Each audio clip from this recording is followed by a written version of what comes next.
Even though it's already version 2.1, you probably missed these 2.0 details. Version 2.0 contains a wealth of content. Well, Lorelai's story has probably left quite an impression on everyone. But here's something you might have missed. She actually has a companion story. And it gets even better because the devs created a special BGM just for her.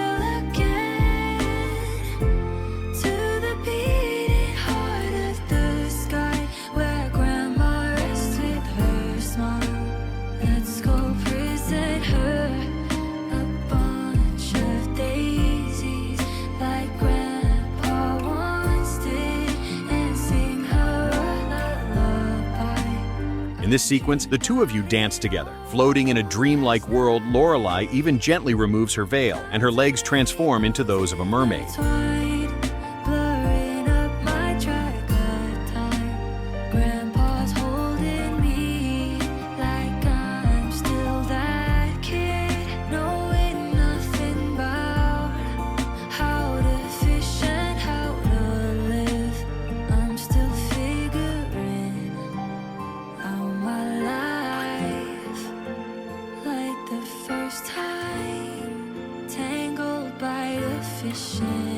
After the dance, she leaves behind a beautiful scene and a special gift for you.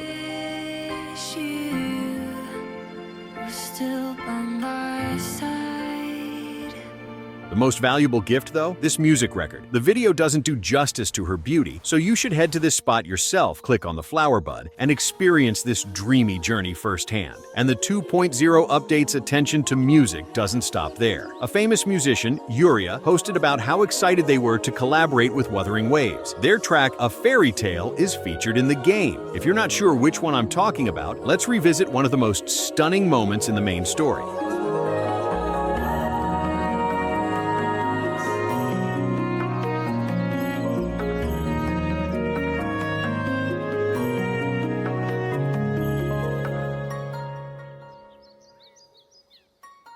There are actually multiple amazing tracks like this, so I strongly recommend you collect the corresponding music records and enjoy the full versions on the record player. For example, the opening screen music has been replaced with a more melodious new tune in this update, and the BGM during the battle with Lorelai even includes Mozart's iconic Queen of the Night aria, perfectly matching the text that Phoebe interprets during the story. The music is great, and the scenery is amazing. I absolutely have to share with you one of Wuthering Waves' most stunning big world effects so far, a massive whale made of countless stars swimming through the sky. If you're not sure how to trigger this, just head over to Nimbus Sanctum during the late night hours. It's most likely to appear in this area.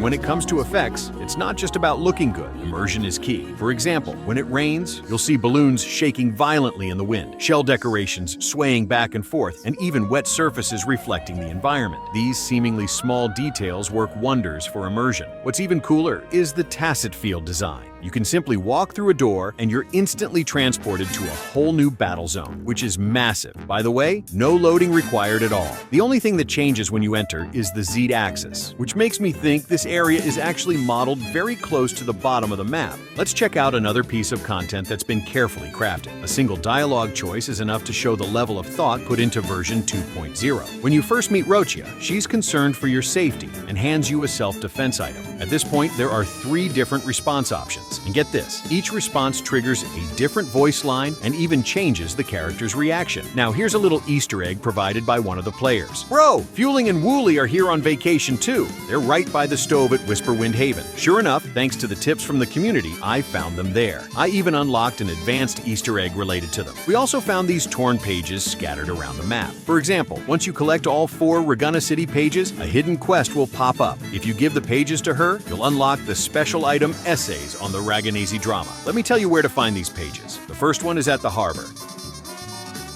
The second one is on a box at the dock. The third one is on the Montelli family's dining table. The fourth one is on the balcony of the Chapel House. Honestly, when I first found the pages, I already guessed that Fueling was somewhere in Rinascita, but I couldn't find her location. Your tips and coordinates helped me crack this hidden Easter egg. So, when people say that the Wuthering Waves community is lacking, I just can't agree. Finding details like this is the result of a passionate and collaborative community of players. Another thing a lot of people have been asking me about is the new resonance beacons near the Flower House. I had actually suggested this addition some time ago, and just a few days later, it was implemented. It's clear that Wuthering Waves is getting better every day.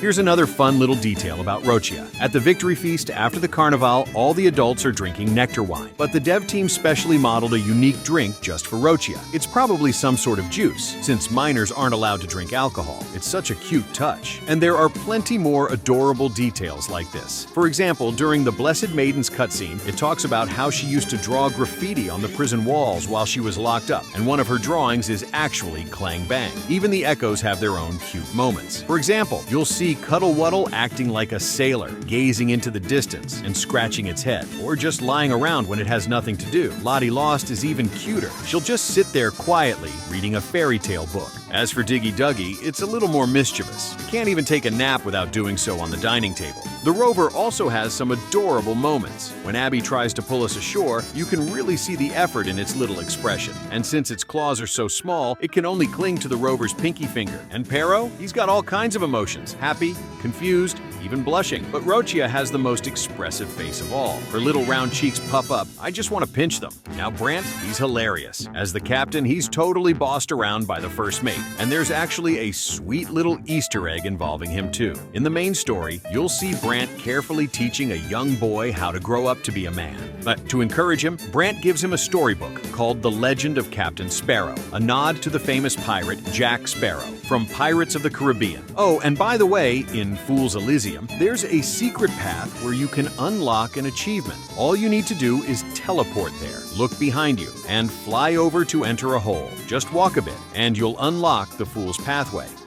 Let's dive into some Easter eggs in the main story. At the beginning of our journey, we find a Bloombearer field report. In it, the writer flatters both the rover and the shorekeeper. But the shorekeeper isn't buying it. They just reply, "Even so, you can't turn in the report late." Looks like the shorekeeper is picking up on human humor now. The author of this report can actually be found over at the Montelli family, and talking to them will give you a ton of information. One of the main characters' lines, "You are a Bloombearer, more Bloombearer than I," is a reference to a line from Dark Souls. If you are a dragon, more dragon than I. You are a dragon. More dragon than I.